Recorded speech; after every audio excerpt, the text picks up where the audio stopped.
This time for real, it appears that quarterback Cam Newton, linebacker Luke Kuechly, and running back Christian McCaffrey should all appear in the game. The Jeep Wrangler is the 2019 Motor Trend SUV of the Year. Great deals available now at the Jeep Summer Sales Event. I'm Matt Pauley with the Sports Flash on 1420 WEMB Sports Radio. Celebrate.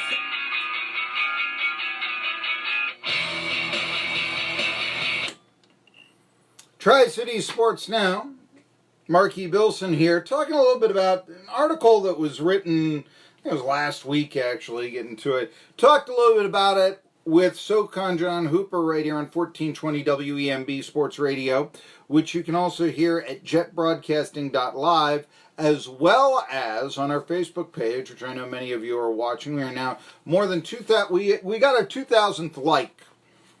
And there is one other entity that is on the internet that I'm aware of that does sports talk in this market. And we have one other entity. And I'm really excited about this because we're about a day away from overtaking him at the rate that we're going. And this is a guy who, I'm not going to tell you who he is, but this is a guy who, is quite connected and will be beating him. And he's paid a lot for promotion and will be beating him. And that's saying something. It really is. And it's saying that people want honest sports talk. They don't want excuses. Nothing. I mean, over the years, this sort of thing, what we have heard in this market is downright, at times, absolutely, it insults your intelligence sometimes, what they try to come out with. This is years ago, but I once remember, back in the days when Marshall was still, so boys and girls, listen around and let me tell you the story of ancient history. But back in the day when Marshall was still in the Southern Conference, and they were what was then called Division I AA, it's now FCS. And they were in the same conference with ETSU, and at the time ETSU had a lousy football team. I mean really bad, losing record, and not 5-6, but bad losing record every year.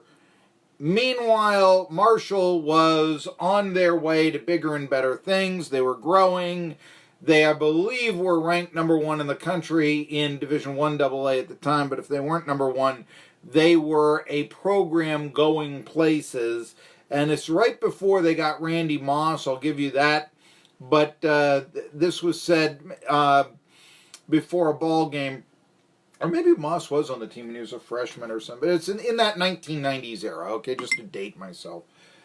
And listen to sports talk that was on at the time, not on this station, but another one, and people were all the way around.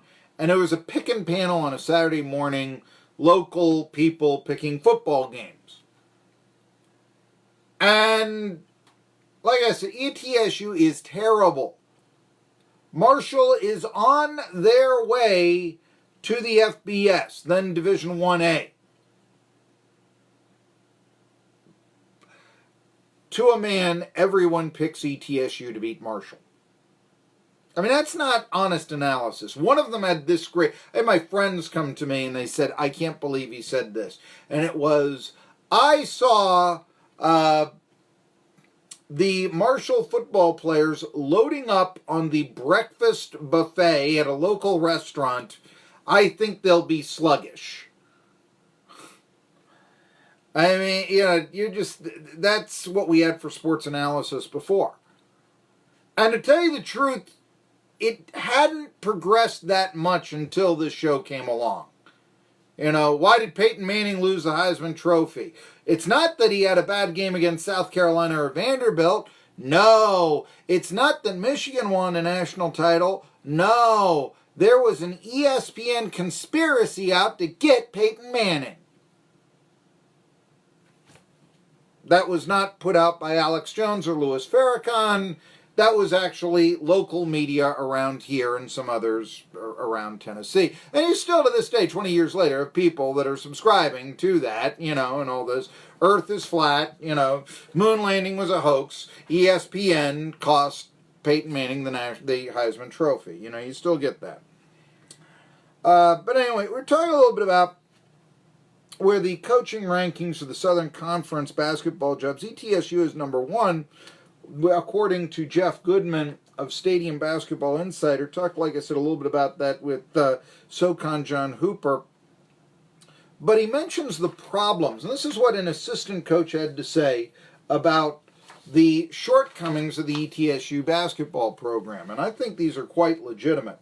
Recruiting base in Johnson City, not close to very many players. The arena is off campus. Johnson City isn't a great town. Despite Patrick Good on ETSU now, that has been the exception of the rule over in modern times at least, for ETSU. And the situation is this area has never produced an NBA player.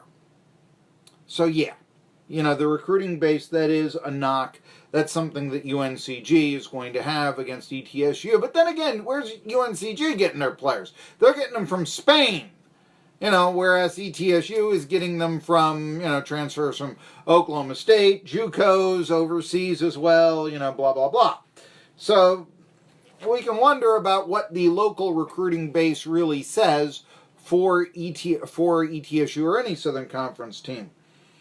Number 2 is the arena is off campus. I've talked about this. Freedom Hall, great sightlines. That's where the venue's appeal ends.